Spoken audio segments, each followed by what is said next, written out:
अयोध्या में चाहे समाजवादी पार्टी के नेता द्वारा नाबालिग पीड़िता के साथ रेप का मामला हो या फिर कन्नौज में नवाब सिंह यादव के द्वारा एक नाबालिग लड़की के रेप के प्रयास का मामला हो, दोनों ही मामलों में भारतीय जनता पार्टी समाजवादी पार्टी पर हमलावर नजर आई।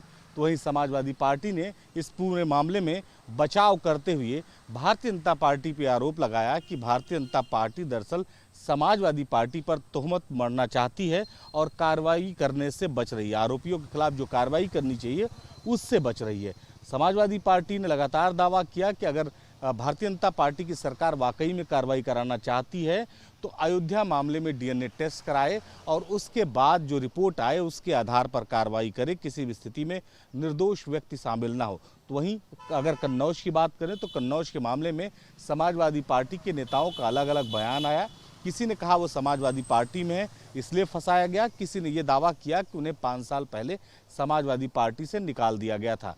लेकिन दोनों ही मामलों में भारतीय जनता पार्टी के नेताओं ने और भारतीय जनता पार्टी के तमाम पदाधिकारियों ने समाजवादी पार्टी पर खुलकर हमला बोला।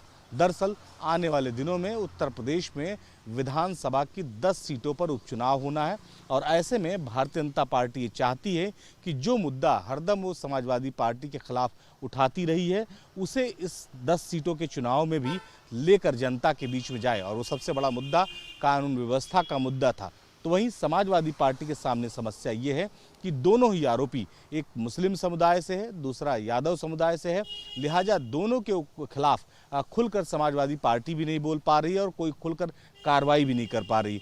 यही वजह है कि भारतीय जनता पार्टी ने ये आरोप लगाया है अखिलेश यादव पर कि आखिर दोनों मामलों में जो रेप के आरोपी हैं और एक में रेप जिसने अयोध्या में जहां रेप की घटना हुई है, उन दोनों ही मामलों में अभी तक पार्टी की तरफ से कोई कार्रवाई नहीं की गई। ऐसे में अगर हम बात करें तो ये पूरी सियासत आने वाली 10 जो विधानसभा की सीटें हैं जिन पर उपचुनाव होना है उनको होती हुई दिखाई पड़ रही है।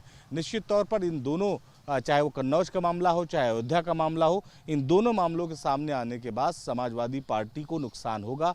समाजवादी पार्टी पर जो सवाल उत्तर प्रदेश में उठते हैं कानून व्यवस्था को लेकर वो दोबारा उठेंगे और भारतीय जनता पार्टी चाहती भी यही है कि जो मूल जो है वो समस्या भारतीय जनता पार्टी की लेकर वो जनता के बीच में जाती रही उत्तर प्रदेश में कानून व्यवस्था, वो मुद्दा जनता के बीच में बना रहे।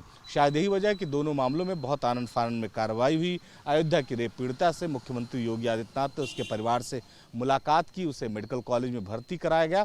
वहीं अयोध्या में जो बुईद खान है जिस पर रेप का आरोप है, उसका जो उसकी जो फैक्ट्री थी उस पर बुलडोजर चलाया गया, उस पर जो है बुलडोजर का एक्शन हुआ, उसकी संपत्तियों को जो है चिन्हित किया जा रहा। वहीं अगर हम बात करें कन्नौज में तो कन्नौज में नवाब सिंह यादव को हिरासत में ले लिया गया है और आने वाले समय में नवाब सिंह यादव पर भी बड़ी कार्रवाई हो सकती है। लेकिन आरोप प्रत्यारोप का दौर अभी भी भारतीय जनता पार्टी और समाजवादी पार्टी में जारी है और भाजपा इस बात का आरोप लगा रही है कि दरअसल समाजवादी पार्टी जो 10 सीटें जिन पर उपचुनाव होना है उस मामले को लेकर डर गई है। यही वजह है कि दोनों अपने जो वोट बैंक हैं, चाहे भले हुए अपराधी हों, उन पर कार्रवाई करने से बच रही है। लखनऊ से उड़ने समीर कनकी के साथ निखिल शर्मा, न्यूज़ स्टेट उत्तर प्रदेश। लखनऊ से उड़ने समीर कनकी के साथ निखिल शर्मा, न्यूज़ नेशन।